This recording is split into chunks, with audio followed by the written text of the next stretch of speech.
Umeshawahi kusikia hoteli inayoelea kwenye maji? Leo hii tutazungumzia meli ya kitalii ya kifahari ambayo inatembea karibia ulimwengu mzima kwa ajili ya kufanya safari za kitalii.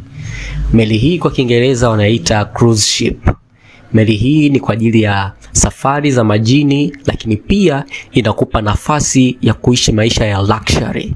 Yaani karibia kila kitu ambacho unadhani utakipata kwenye hoteli ya nyota 5, basi kwenye meli hii utakipata. Na meli hizi kikawaida inakuwa na madaraja tofauti tofauti. Kuna daraja la chini, daraja la kati, lakini pia na daraja la juu. Na meli hii ya kitalii huwa inafanya safari zake ikiwa na safari fupi, lakini pia na safari ndefu.